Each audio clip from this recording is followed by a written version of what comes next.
پیش خدمت ہے طلسم زادی۔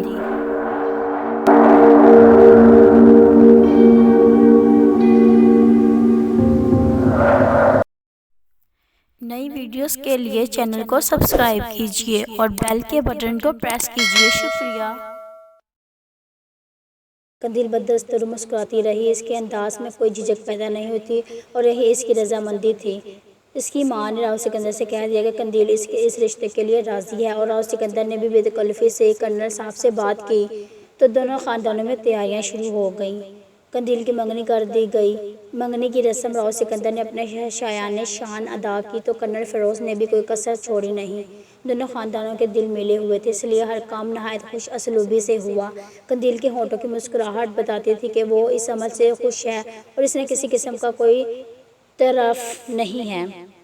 ویسے بھی زندگی کے ایک مخصوص مرحلے تک آنے کے بعد اس کے انداز کی وہ کیفیت ختم ہو گئی تھی جو راؤ سکندر کو کبھی کبھی یہ احساس دلاتی رہتی تھی کہ قندیل ایک پراسرار وجود ہے جو اب تک طویل عرصہ گزر گیا تھا۔ قندیل کی کوئی ایسی حرکت سامنے نہیں آئی تھی جو باعث تشویش ہوتی یا عجیب و غریب کہلاتی۔ شاید یہی وجہ تھی کہ دوسرے لوگوں کو بھی اس کی کسی پراسرار کیفیت کے بارے میں کوئی علم نہیں ہو سکا تھا۔ ہاں، صاحب کا معاملہ ایسا تھا جسے غزال نے صرف بہادری پر محور کیا تھا، اس میں کوئی خاص بات تلاش کرنے کی کوشش نہیں کی گئی تھی۔ قندیل غزال کی زندگی میں شامل ہو گئی، دونوں اکثر ساتھ دیکھے جاتے تھے۔ اب تو یونیورسٹی میں کوئی ایسی بات نہیں رہی تھی کہ جس کی وجہ سے کسی کو کسی سے چھیننا یا چھپانا پڑے۔ چنانچہ معمولات زندگی یوں جاری رہے۔ شادی کے بارے میں ابھی فیصلہ کیا گیا تھا کہ کچھ عرصہ گزر جائے پھر کریں گے، دونوں کی تعلیم بھی مکمل ہو جائے گی، اور پھر غزال کے دوسرے بھائی بہن بھی تو ہیں جن کے سلسلے میں کرنل فیروز کو تشویش تھی کہ لیکن ابھی شادی کی کوئی جلدی نہیں تھی۔ غزال اور قندیل ملتے رہتے، وہ دونوں اکثر تقاریب میں بھی شامل اور شریک ہوتے۔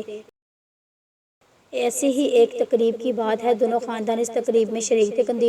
قندیل ایک حسین لباس میں ملبوس تھی اور ایک شعلہ جولا نظر آ رہی تھی۔ اس کا حسن ایک عجیب سی کیفیت رکھتا تھا، لوگ خاص طور پر اس کی طرف متوجہ ہو گئے۔ دل پھینگ نوجوانوں کے گروہ میں کسی نے کہا، یہ جنگل کا پھول یہاں کیسے کھل گیا؟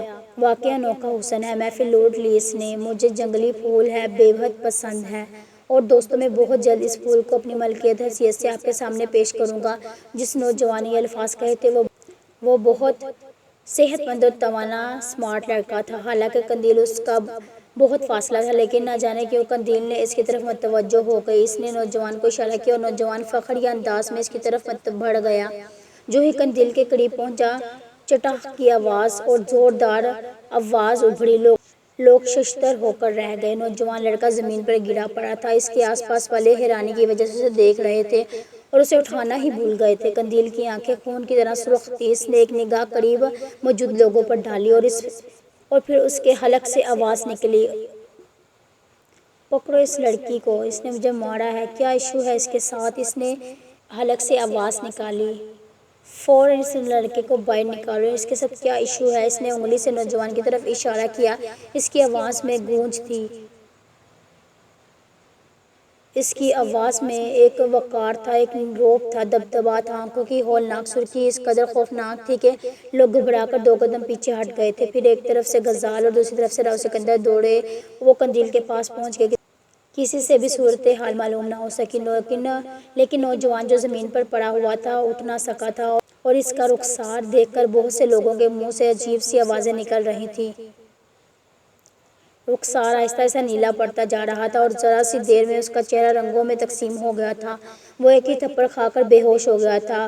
غشی طاری اس پر ہو گئی تھی۔ لوگوں نے اسے اٹھایا۔ نوجوان بھی کسی معمولی گھرانے کا نہیں تھا، اس کے اہل خاندان بھی پہنچ گئے تھے اور اچھی خاصی ہنگامہ آرائی ہو گئی تھی۔ وہ صورتحال معلوم کر رہے تھے لیکن کوئی بھی شخص بتانے میں آمادہ نہیں تھا۔ نوجوان کی بے ہوشی اور اس کی بے اضطرابی، اس کے چہرے کی نلاہٹ کو دیکھ کر اسے وہاں سے لے جایا گیا اور غزال نے قندیل کا ہاتھ پکڑ لیا۔ وہ آہستہ آہستہ اسے نارمل کرنے کی کوشش کر رہا تھا۔ لوگوں نے اس کی زبان سے جو کچھ سنا تھا اس کا مفہوم ان کی سمجھ میں نہیں آ رہا تھا۔ اس کے چہرے کی تلملاہٹ اور اس کا اندازہ دیکھ کر تو بس بعض لوگوں پر ہیبت طاری ہو گئی تھی اور سب کے سب اس کے بارے میں زائچ ہو کر رہ گئے تھے۔ راؤ سکندر بھی اس کے بارے میں تھوڑی سی تفصیل معلوم کر سکے، وہ دھک سے رہ گئے۔ انہیں اس بات پر تعجب ہوا کہ قندیل نے کسی عجیب سی زبان میں کچھ الفاظ کہے تھے۔ غزال البتہ قندیل کو لے کر ایک کونے میں پہنچ گیا۔ کیا ہوا قندیل؟ قندیل گہری سانس لینے کی لگی۔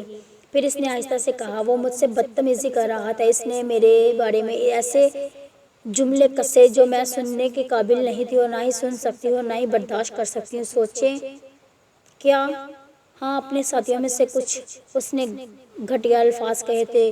وہ ٹھیک ہے، چلو اچھا کیا ہوا تم نے، مگر اس کی یہ کیفیت کیسے ہو گئی؟ میں نہیں جانتی، یہاں سے واپس چلو، قندیل نے الجھتے ہوئے لہجے میں کہا۔ غزال نے اس سلسلے میں راؤ سکندر سے بھی اجازت لے لی تھی۔ وہ قندیل کو اپنی کار میں بٹھا کر راؤ سکندر کے گھر لے گیا۔ ویسے بھی دونوں کے گھر آمنے سامنے ہی تھے۔ تقریب میں ہڑبڑاہٹ مچ گئی تھی۔ کچھ لوگوں نے راؤ سکندر سے تلخ الفاظ بھی کہے تھے۔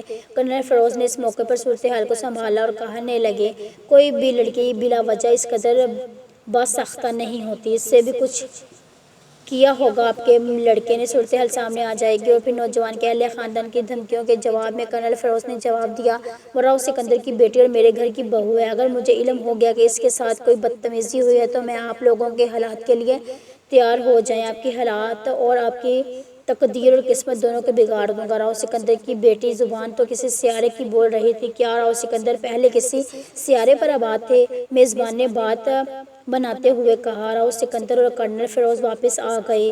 غزال قندیل کو گھر لے آیا، لیکن قندیل کے انداز میں بے چینی سی مسلسل تھی۔ وہ کھوئی تو تھی، لیکن غزال اسے سنبھالنے لگا۔ ایسے لوگ تو ہر جگہ موجود ہوتے ہیں، تم بلا وجہ پریشان ہو رہی ہو، مت توجہ دو ان کے اوپر، مت کان دھڑو، قندیل نے جواب دیا۔ کیا مطلب؟ غزال نے پوچھا۔ کیا یہ تم کہہ رہی ہو؟ مجھے سمجھ نہیں آ رہا۔ پتہ نہیں، تم جاؤ، میں تنہائی پسند ہوں، تنہائی چاہتی ہوں، قندیل نے کہا۔ تم نے نہ جانے کیوں اس بات کو ذہن پر سوار کر لیا ہے، جاؤ، میں تنہائی میں رہنا چاہتی ہوں، قندیل سرد لہجے میں بولی۔ اور غزال حیران رہ گیا، اس نے قندیل کا یہ لہجہ کبھی نہیں سنا تھا۔ نہیں قندیل، میں جانتا ہوں تم شدید ذہنی انتشار کا شکار ہو گئی ہو، میں اس وقت تمہارے اس لہجے کا برا نہیں مانوں گا۔ عشا بودے ہارنے اشار بود، قندیل گرجی اور اس نے آگے بڑھ کر غزال کا بازو پکڑ لیا۔ غزال خود بھی طاقتور اور مضبوط نوجوان تھا، لیکن قندیل نے بآسانی اسے کھڑا کر لیا اور پھر غزال کو دھکیلتی ہوئی دور لے گئی۔ پھر تیزی سے اپنے کمرے میں داخل ہو کر دروازہ اندر سے بند کر دیا اور اس کو باہر دھکیل دیا۔ غزال ششدر ہو کر رہ گیا۔ وہ دیر تک کھڑا قندیل کی اس کیفیت کے بارے میں سوچتا رہا، پھر اسے بھی غصہ آ گیا۔ قندیل نے نہایت بد اخلاقی کا ثبوت دیا تھا اور اس میں دوسروں میں فرق نہیں تھا۔ قندیل نے غصے کے عالم میں اس کا خیال بھی نہیں کیا تھا کہ وہ غصے سے پاؤں پیٹتا باہر نکل آیا۔ آخر اسے کیا ہو گیا؟ بہرحال وہ اس بے عزتی کو فراموش نہیں کر پایا تھا۔ راؤ اور کرنل بھی گھر پہنچ گئے تھے۔ قندیل اپنے کمرے میں تھی۔ غزال اور قندیل کے مابین کیا گفتگو ہوئی انہیں نہیں معلوم تھا۔ راؤ سکندر نے قندیل کا دروازہ کھولنے کی کوشش کی، لیکن انہیں کامیابی نہ ہوئی۔ کرنل سے راؤ صاحب نے کہا، فکر نہ کریں، جو ہوگا وہ دیکھا ہی جائے گا،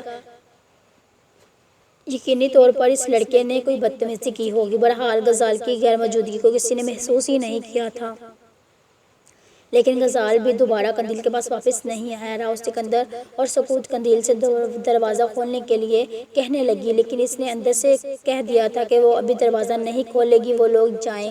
قندیل عالم حالات میں ضدی بھی نہیں تھی، نہ جانے کیا ہو گیا تھا اسے۔ البتہ راؤ صاحب کے چہرے پر تشویش کے آثار تھے۔ وہ صرف سوچ رہے تھے کہ قندیل نے وہ انوکھی زبان کیسے بولی تھی۔ ایک بار پھر تو تمام وسوسے تازہ ہو گئے۔ سکوت کا علاج راؤ صاحب آج تک نہیں بھول سکے، اور یہ بات ان کی سمجھ میں کبھی نہیں آئی تھی کہ قندیل کو وہ طریقہ علاج کیسے معلوم ہوا، اور آج اسے اجنبی کا زبان کا اظہار کرنا اس واقعے سے متعلق محسوس ہو رہا تھا کہ بہرحال راؤ صاحب بیچارے اس معاملے میں قطعی تنہا تھے۔ وہ قندیل کے مسئلے میں الجھے رہے تھے۔